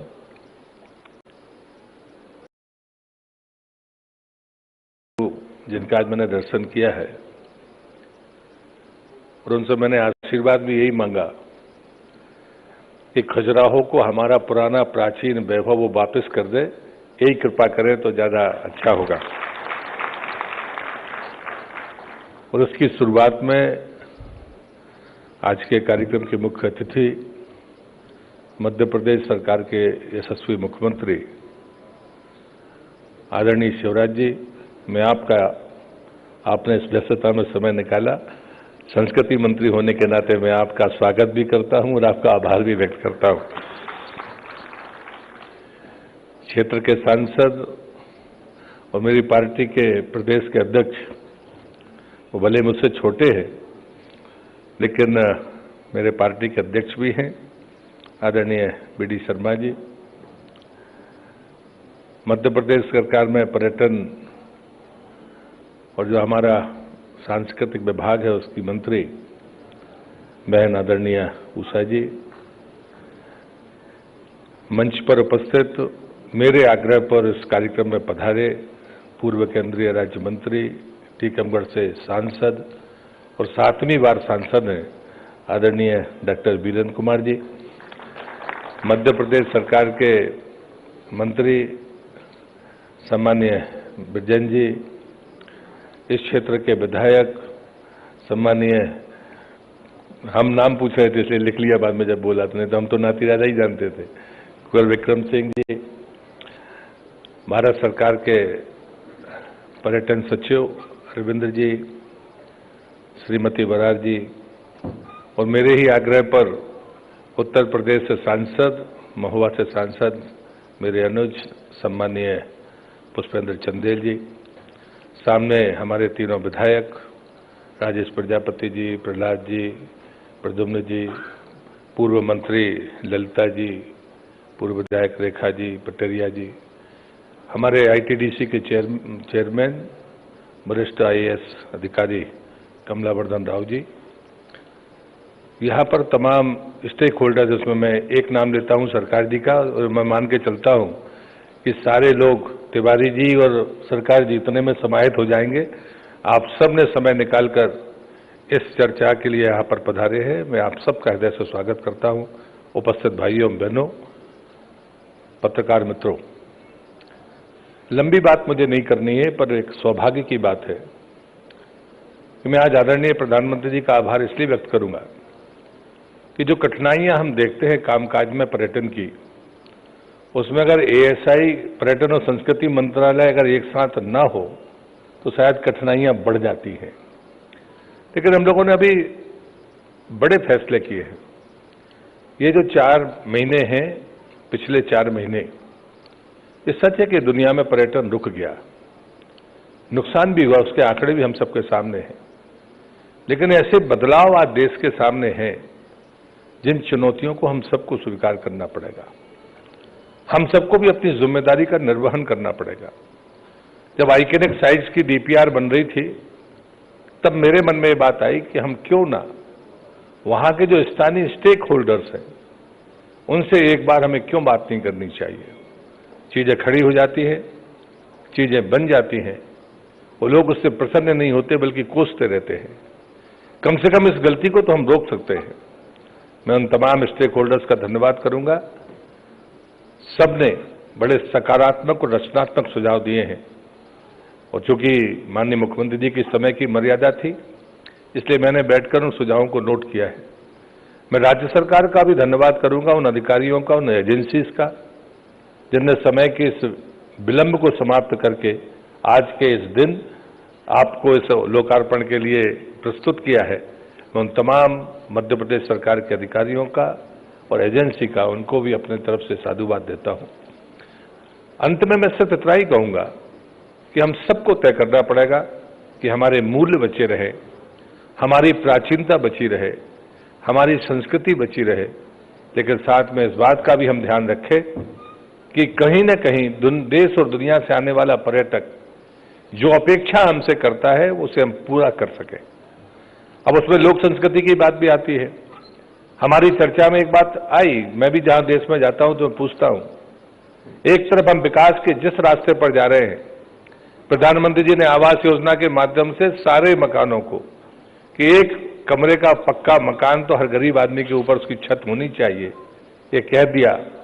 लेकिन हम सबको इसकी भी चिंता करनी पड़ेगी कि कोई ऐसा प्राचीन गांव बचेगा जहां पर सारे मकान पुराने हों। ये संकट भी हमारे सामने आया है, और इसलिए मुझे लगता है कि हमें कोई विकल्प देना चाहिए। एक जगह मैं था, राज्य सरकार के अधिकारी थे, मंत्री थे, उन्होंने कहा ये बात सही है। मैंने कहा क्यों नहीं हो सकता?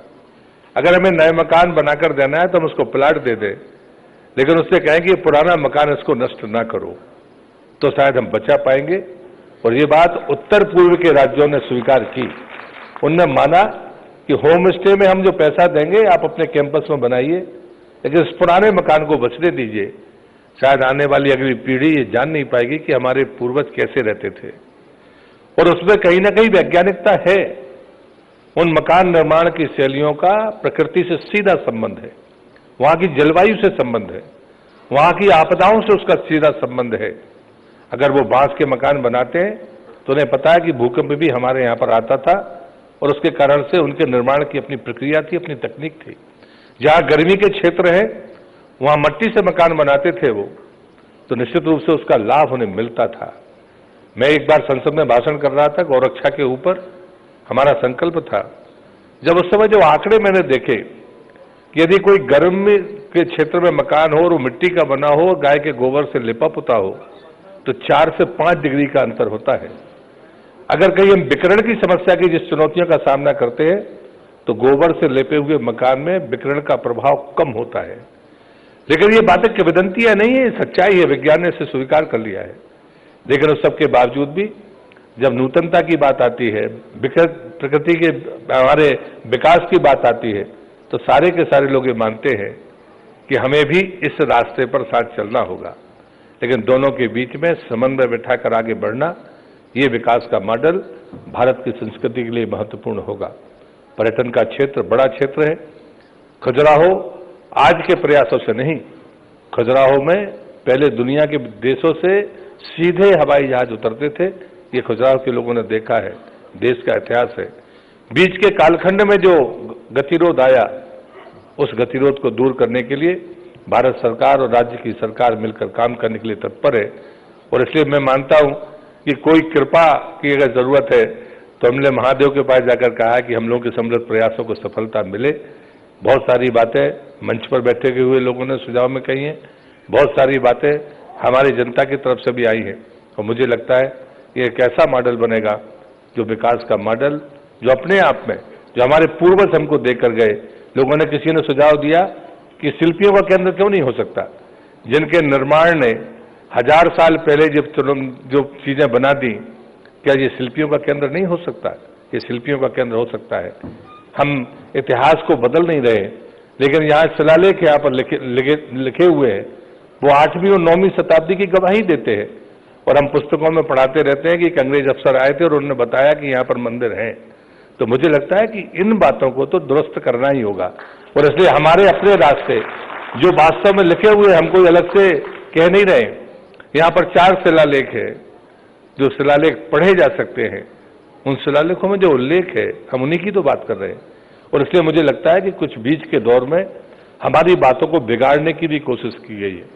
पर्यटन का क्षेत्र परसेप्शन से चलता है। अगर परसेप्शन सही है तो निश्चित रूप से लोग आएंगे, हमारी संस्कृति को जानेंगे। और दूसरी बात मैं कहकर अपनी बात समाप्त करूंगा कि दुनिया में कोई भी पर्यटक भारत आता है तो भारत की संस्कृति देखने के लिए आता है। देश का पर्यटक भी अगर किसी दूसरी जगह पर जाता है तो भारत की संस्कृति देखने के लिए जाता है। ठीक है, बदलाव होंगे, बदलावों को हम स्वीकार करेंगे। हमारे पास वो सब कुछ है जो दुनिया का पर्यटक चाहता है। इसलिए प्रधानमंत्री जी ने कहा था कोरोना के पहले कि हम देखो अपना देश, देखो अपना देश। उन्होंने कहा था कि पहले 3 साल में अपने देश को घूमो, 15 या 20 स्थानों पर जाओ, और उसके बाद दुनिया में जाओगे, तुलना करोगे, उस समय पाओगे कि हमसे बेहतर कोई नहीं है। ये सच्चाई है। और अभी जो दुनिया में परसेप्शन की बात मैंने कही है, प्रधानमंत्री जी ने इस आपदा के काल में, इस 1 वर्ष में भारत को जो ऊंचाइयां दी हैं, आपदा को अवसर में बदला है, इससे बेहतर प्रमाण नहीं हो सकता। मैं सब 2 ही बातें कहूंगा। हमने 150 से ज्यादा देशों को दवाइयां दी हैं, अभी 67 देशों को वैक्सीन दे चुके हैं। दुनिया में कोई दूसरा देश है जिसने ऐसा किया हो? हम जरूरतमंद हैं। 130 करोड़ की आबादी, स्वास्थ्य सुविधाएं अभी भी कमतर हैं। अगर हम कोरोना के पहले देखते तो हमारे पास कुल 8000 वेंटिलेटर थे। आज भले हम 80,000 पार कर गए हों इस आपदा के बीच में। लोगों को सफलता आज नहीं लगेगी, बाद में समझ में आएगा। लेकिन मैं तुलना कर रहा हूं उन ताकतवर देशों से। इटली नंबर 1 पर था स्वास्थ्य सुविधा में दुनिया में, अमेरिका दूसरे नंबर पर था। वो उनने मदद ली है, वो मदद दे नहीं पाए। लेकिन हम ऐसे देश हैं जिसने उस जरूरतमंद परिस्थितियों में भी, चुनौतियों के बीच में भी हमने दुनिया की मदद की है। इस परसेप्शन ने अगर कोई ताकत दी है प्रधानमंत्री के नेतृत्व में, तो सिर्फ भारत की संस्कृति ने दी है। और मैं मानता हूं इस परसेप्शन का लाभ हमें मिलेगा, जरूर मिलेगा। 2020 शून्य वर्ष है पर्यटन की दृष्टि से, लेकिन हमारा मंत्रालय ऐसा मंत्रालय नहीं है कि नुकसान हो गया है तो भरपाई करने के लिए उतने वर्ष लगेंगे। जिस दिन सर्वाइवल शुरू होगा उसी दिन रिवाइवल भी शुरू, दोनों साथ साथ शुरू होंगे। ये पर्यटन का क्षेत्र है।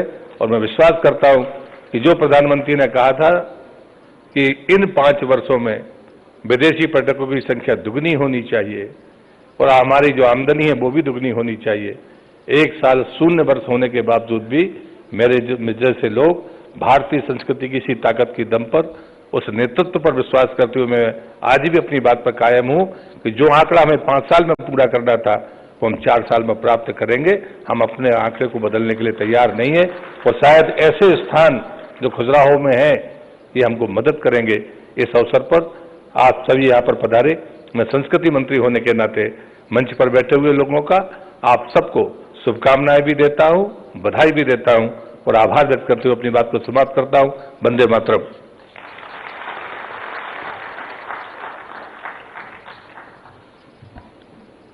हार्दिक धन्यवाद और एक बार फिर जोरदार तालियां माननीय मंत्री जी के लिए। और इसके साथ ही निवेदन करेंगे हमारे माननीय मुख्य अतिथि श्री शिवराज सिंह चौहान जी का, माननीय मुख्यमंत्री मध्य प्रदेश से, कि वे आशीर्वचन के साथ आप सभी को संबोधित करें। भारत सरकार के पर्यटन और संस्कृति मंत्री, मध्य प्रदेश के यशस्वी नेता आदरणीय श्रीमान प्रहलाद पटेल जी, इस क्षेत्र के लोकप्रिय सांसद, भारतीय जनता पार्टी के प्रदेश के अध्यक्ष आदरणीय श्रीमान विष्णुदत्त शर्मा जी, पूर्व केंद्रीय मंत्री और टीकमगढ़ छतरपुर से सांसद आदरणीय वीरेंद्र कुमार जी, महोबा के लोकप्रिय सांसद आदरणीय पुष्पेंद्र चंदेल जी, मेरी सरकार की पर्यटन और संस्कृति मंत्री सुश्री उषा ठाकुर जी, हमारे दूसरे लोकप्रिय मंत्री भाई विजेंद्र प्रताप सिंह जी, इस क्षेत्र के विधायक आदरणीय विक्रम सिंह जी, हमारे विधायक साथीगण आदरणीय प्रहलाद लोधी जी, प्रद्युम्न जी, राजेश प्रजापति जी, ललिता जी, अरविंद जी, अरविंद सिंह जी सचिव पर्यटन, गिरीश जी सचिव आईसीबीपी, उपेंद्र बरार जी, अमरेश तिवारी जी, शिवशेखर जी और देश भर से आए हुए टूरिज्म के सेक्टर में काम कर रहे मेरे प्रिय बहनों और भाइयों, सबसे पहले मैं महाराजा छत्रसाल की इस पवित्र धरा पर आप सबका हृदय से स्वागत करता हूं, अभिनंदन करता हूं। केवल अपनी ओर से नहीं, मध्य प्रदेश की 8 करोड़ जनता की ओर से। भारत की परंपरा है अतिथि देवो भवः, मेहमान हमारे लिए भगवान जैसा है और हमारे यहां तो गाया भी गया है, मेहमान जो हमारा होता है वो जान से प्यारा होता है। आपका बहुत स्वागत। शिवशेखर, एक बात करेक्ट करना है भाई, बाहर जब हम आए तो छत्रसाल कन्वेंशन सेंटर लिखा है, तत्काल महाराजा छत्रसाल कन्वेंशन सेंटर किया जाए।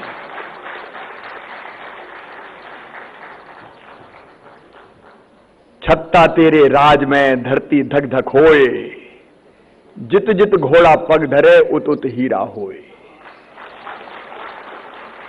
ये महाराज छत्रसाल के बारे में कहा गया है और ये कोई गप नहीं है। आज भी पन्ना के आसपास कई बार मीडिया के मित्र लिखते हैं कि इतने कैरेट का हीरा मिला। ये रत्न गर्भा वसुंधरा है, ये अन्नपूर्णा वसुंधरा है। यहां जन संपदा, जल संपदा, खनिज संपदा, वन संपदा और अब तो टाइगर संपदा। कभी पन्ना में टाइगर खत्म हो गए थे। शायद वन्य जीव संरक्षण का पहला उदाहरण होगा हिंदुस्तान ने दुनिया में, जहां फिर से टाइगर से हमारा जंगल गुलजार हुआ है। अब तो जंगल में छोड़ो, सड़क पे भी दहाड़ रहे हैं आजकल। देश का टाइगर स्टेट है मध्य प्रदेश, और अब तो हम लेपर्ड स्टेट भी बन गए प्रहलाद जी। तेंदुए भी सबसे ज्यादा हमारे यहां है, और घड़ियाल स्टेट भी बन गए। घड़ियाल भी हमारे यहां सबसे ज्यादा है। और वल्चर मतलब गिद्धों को बचाने वाला भी कोई प्रदेश है तो उस प्रदेश का नाम है मध्य प्रदेश। प्रहलाद जी, मैं आपको धन्यवाद देना चाहता हूं,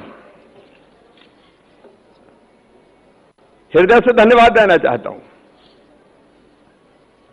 45 साल के बाद आपके हस्तक्षेप के कारण यहां कंदरिया महादेव मंदिर परिसर में खजुराहो नृत्य महोत्सव का आयोजन की अनुमति एएसआई के माध्यम से मिली, आपने दिलाई। आपको हृदय से धन्यवाद। अरे खजुराहो नृत्य महोत्सव अगर कंदरिया मंदिर में नहीं होगा तो कहां होगा? यह हमारी वर्षों पुरानी परंपरा थी। लेकिन कई बार हम लकीर के ऐसे फकीर बन जाते हैं कि एएसआई की अनुमति नहीं है। अरे नृत्य करने में कौन सा पहाड़ टूट रहा है? लेकिन जब दृष्टिकोण व्यवहारिक होता है तो ऐसे फैसले लिए जाते हैं। मित्रों, आप आए, स्वागत, लेकिन केवल स्वागत नहीं, मैं हृदय से आपसे चाहता हूं, आइकॉनिक सिटी ऑफ इंडिया है खजुराहो, और खजुराहो के आसपास क्या क्या ये अभी दिखाया गया है। मैं उसमें समय नहीं लेना चाहता। खजुराहो, कंदरिया महादेव, मतंगेश्वर महादेव, ओरछा में राम रजा विराजे, पन्ना में प्राणनाथ जी का मंदिर। पन्ना के मंदिरों का भी जवाब नहीं है।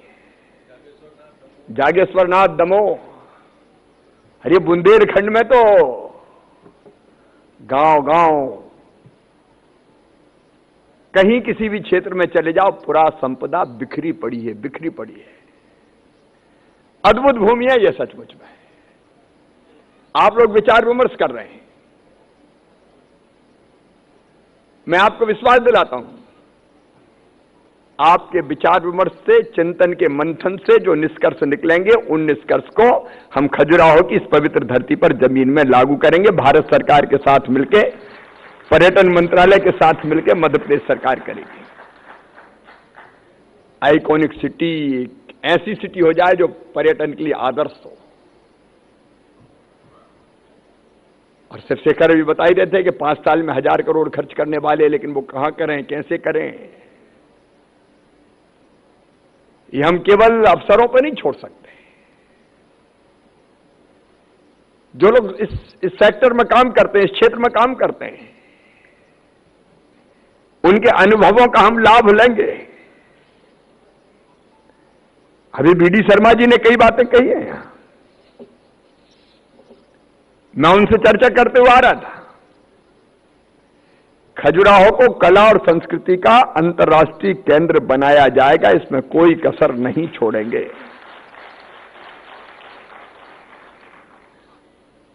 अब ये धरती तो तालाबों के लिए प्रसिद्ध है, चंदेलों के तालाब, और अब तो कैन और बेतवा भी जोड़ रहे हैं, पानी व्यर्थ नहीं जाने देंगे। अटल जी का ड्रीम प्रोजेक्ट था रिवर लिंकिंग, उस सपने को साकार किया है हमारे यशस्वी प्रधानमंत्री श्रीमान नरेंद्र मोदी जी ने। उत्तर प्रदेश मध्य प्रदेश लड़ रहे थे, इतना पानी नहीं उतना पानी, इतना पानी नहीं उतना पानी, कई साल उसी में चले गए। हमने योगी जी से कहा, महाराज थोड़े आप बढ़ो, थोड़े हम बढ़े, या मिलकर रास्ता निकल गया। और इस धरती को, सच कहा, ये बेतवा कैन प्रोजेक्ट इस क्षेत्र की तस्वीर भी बदलेगा, जनता की तकदीर भी बदलेगा। लेकिन टूरिज्म भी तकदीर बदलता है, रोजगार के सबसे ज्यादा अवसर सृजित करता है। हम लोग इस बार एक संकल्प और कर रहे हैं, खजुराहो नृत्य महोत्सव को बिल्कुल अंतर्राष्ट्रीय स्तर का, वास्तव में अंतर्राष्ट्रीय स्तर का स्वरूप दिया जाएगा। प्रहलाद जी, उसके लिए भी आपकी मदद लगेगी। सांसद जी से भी निवेदन है, तीनों सांसदों से मिलके करेंगे हम। बेहतर कनेक्टिविटी जरूरी है, और कनेक्टिविटी में भी एयर कनेक्टिविटी। आजकल समय की कमी के कारण इसके बिना काम नहीं चलता। इसलिए मैं और प्रहलाद जी बात कर रहे थे कि केंद्र सरकार और राज्य सरकार मिलके अगर कुछ दिनों में हेलीकॉप्टर की भी हो सकती, छोटे विमान की सेवाएं भी हो सकती। अगर कुछ घाटे में चले तो वायबिलिटी गैप फंडिंग की योजना लाके कुछ राज्य और केंद्र दे दाके यहां एयर कनेक्टिविटी शुरू करवा दे। दिल्ली से डायरेक्ट बड़े विमान भी जरूरी है, लेकिन अगर पन्ना टाइगर रिजर्व देखने जाना है तो हेलीकॉप्टर से उड़ के पहुंच गए, ओरछा जाना तो हेलीकॉप्टर से उड़ के पहुंच गए। बाय रोड का समय कम है आजकल लोगों के पास, जमाने की रफ्तार बढ़ गई है।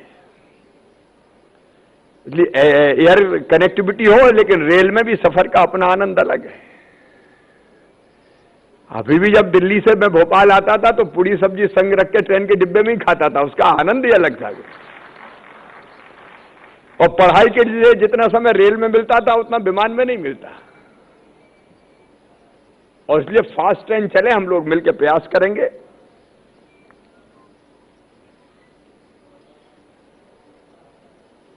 मैं लंबी बात आज नहीं करूंगा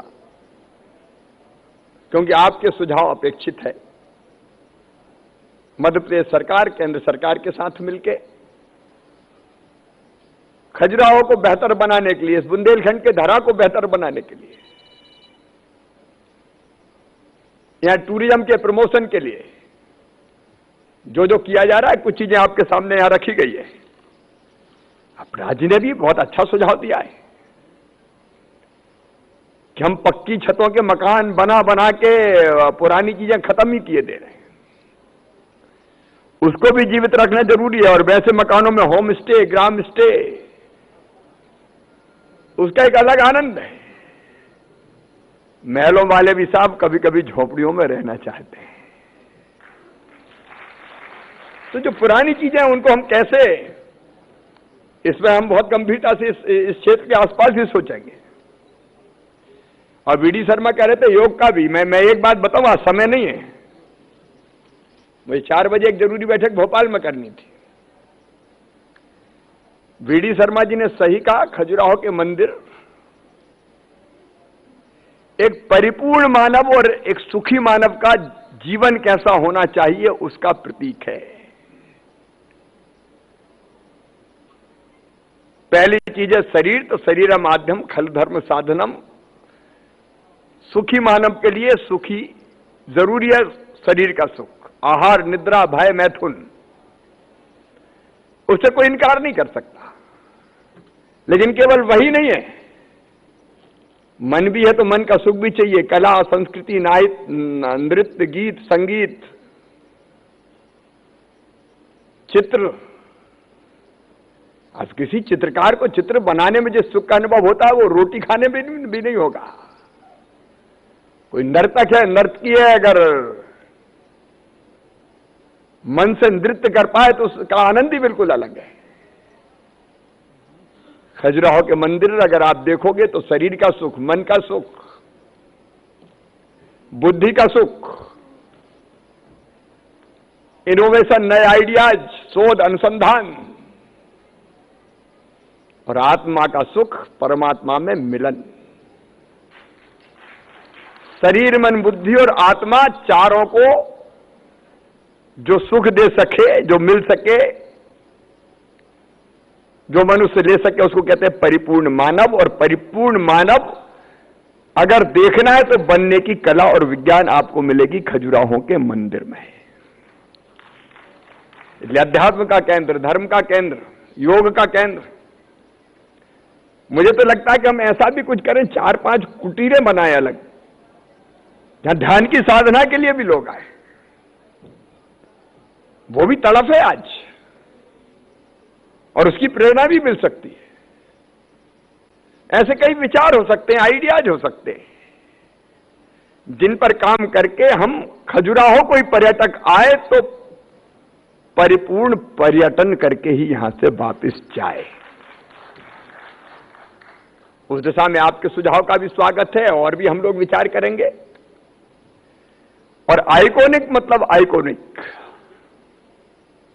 आइकॉनिक सिटी ऑफ इंडिया बना के बताएंगे। आप सबका एक बार मैं फिर हृदय से स्वागत करता हूं, अभिनंदन करता हूं। भाई शिवशेखर, 141 लोग आए, जरा ढंग से ध्यान रखना। ये जाए तो मध्य प्रदेश के गुण गाते हुए जाए, तो दूसरे लोग भी आए और नहीं ये कहें कहां फंस गए थे। और यहाँ के कलेक्टर को भी मैं कहना चाहता हूं, ये तालाबों का है, यहाँ पे ये तालाबों वालों का ढंग से संरक्षण होना चाहिए भैया। ये तालाब में भैंस लोड़ी नहीं मिलना चाहिए मुझे, खाली भी कराओ। अतिक्रमण नहीं चलेंगे भाई कोई। ये हमारी संपदा, इसको बचा के रखना है, और इसलिए इस मामले में निर्दय हो जाओगे। ये खजुराहो की विरासत बचाना है भाई हमें। मिलजुल के और बेहतर काम करेंगे। बहुत बहुत धन्यवाद।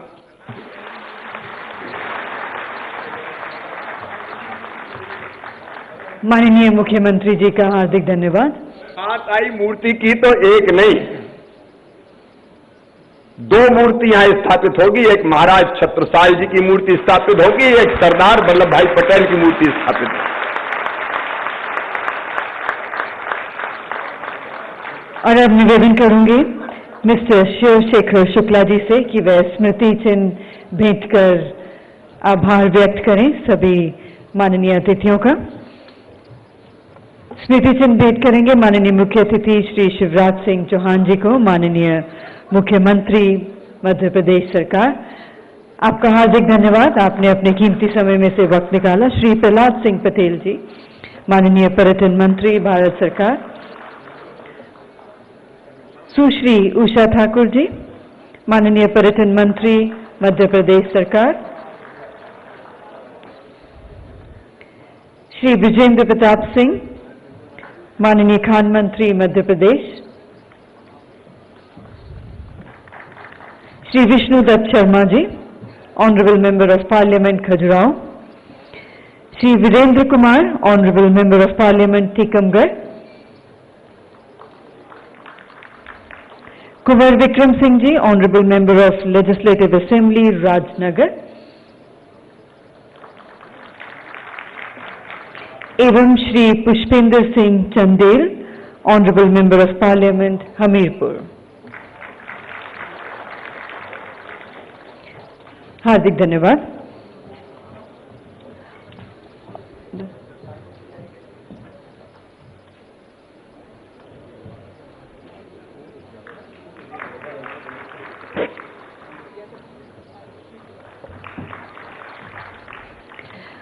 और अब धन्यवाद ज्ञापन के लिए आमंत्रित करना चाहूंगी श्री गिरीश क्वात्रा जी को, honorary secretary ICPB।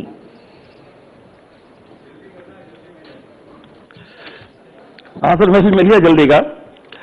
On the behalf of Indian convention promotion bureau, I would like to thank Shri Shivraj Singh Chouhan ji, honourable chief minister government of Madhya Pradesh, Shri Prahlad Singh Patel, honourable minister of state independent charge tourism and culture. Sir, thank you very much for this amalgamation and launching the huge convention center in the state of Madhya Pradesh. Thank you very much for launching the ICP third state chapter in Madhya Pradesh. I think this is history that we have only third chapter of ICP here. I would like to thank other dignitaries on the rise, people coming from all over the country and becoming the brand ambassador of Khajuraho. Khajuraho is a mighty